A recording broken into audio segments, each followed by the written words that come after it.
ईश्वर इतना निष्ठुर कैसे हो सकता है? ईश्वर इतना क्रूर कैसे हो सकता है? प्रकृति इतनी असंवेदनशील कैसे हो सकती है, जो किसी घर के चिराग को लम्हों भर में जलाकर खाक कर दे? दोस्तों नमस्कार, मेरा नाम अर्जुन है और आप जुड़े हैं अपने चहेते स्वराज समाचार के साथ। आज स्वराज समाचार आपके साथ एक ऐसी कहानी साझा करने वाला है जिसमें रुदन है, जिसमें सिसकियां हैं, जिसमें दुखों का अंबार है।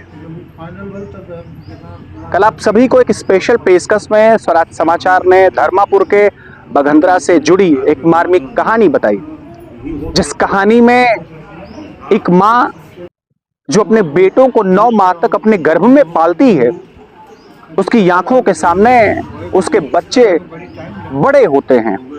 पिता के कंधों पर बैठ करके वो मेला देखने जाया करते थे, लेकिन न तो पिता रहा, न तो अब 2 बच्चे रहे। नैनसन के रहने वाले ओम और अर्जुन जब कल बघंदरा के एक सरोवर में, एक तालाब में नहाने गए, तो किसी को इस बात का अंदाजा नहीं था कि आज ये उनके जिंदगी की आखिरी तारीख हो जाएगी। आज उनकी यह लीला इसी तालाब में समाप्त हो जाएगी। ये पूरी की पूरी स्टोरी हमने कल आपको ग्राउंड जीरो से दिखाई थी, लेकिन अर्जुन और ओम के गुजर जाने के बाद माँ की कैसी हालत है? अर्जुन और ओम के गुजर जाने के बाद परिवार में आखिर उन बच्चों को दाग देने वाला कौन था? आपके मन में इसको लेकर के भी कई सवाल आएंगे। सबसे पहले आप इस वीडियो फ्रेम को जरा गौर से देखिए, जहां तस्वीरों के माध्यम से आप देख सकते हैं कि अर्जुन और ओम के गुजरे 24 घंटे से ज्यादा का वक्त हुआ है और आज उनके घर पर सुबह से ही कोहराम मचा हुआ है।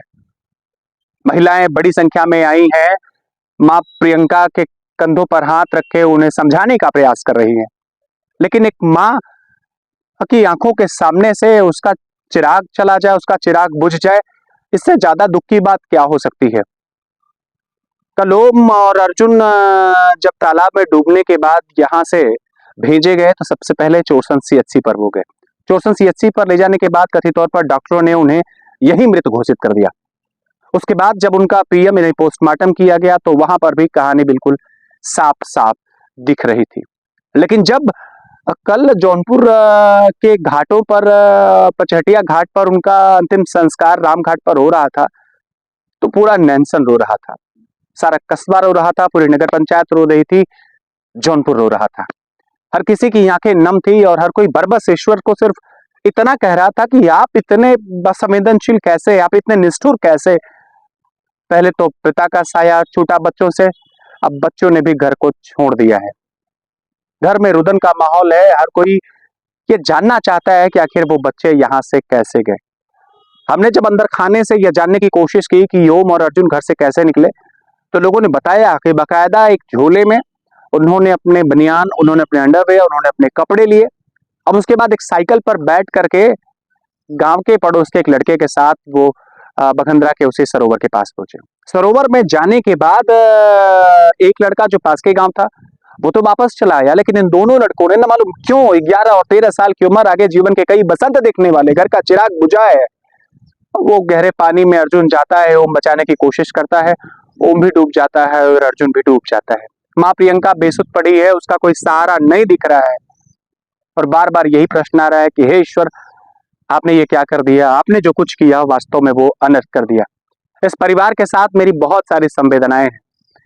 माँ के आंसुओं को स्वराज समाचार की टीम पोंछ तो नहीं सकते, लेकिन उसके संवेदना में पूरी मजबूती के साथ खड़ी है और मैं जितने भी जिम्मेदार प्रशासनिक लोग हैं उनसे भी आग्रह करता हूं कि हर संभव मदद जो इस परिवार के लिए हो सके, उस परिवार की मदद हम करते सके। ये तस्वीर आप जरा देखिए, कल जब आधी रात को चिता पर आग लगाई गई तो हर किसी की आंखें नम हो गई। निर्जर आंसू कोई रोक नहीं पा रहा था और हर कोई कोस रहा था कि हे भगवान, अचानक ये क्या हो गया? जलती हुई आग क्षण मात्र में उन बच्चों को खाक में मिला करके रख देती है, लेकिन अब माँ अपने बेटों का इंतजार घर पर बैठ करके करती रहेगी, लेकिन उनके बेटे वापस नहीं आने वाले। ये दुख भरी दास्तान है। एक आग्रह मैं आप सबसे भी, गार्जियन आप हैं, आप सबसे भी निवेदन करना चाहूंगा, आपके भी छोटे बच्चे हैं, आप उनके पालनहार हैं, तो आप उन पर नजर बना करके रखिए।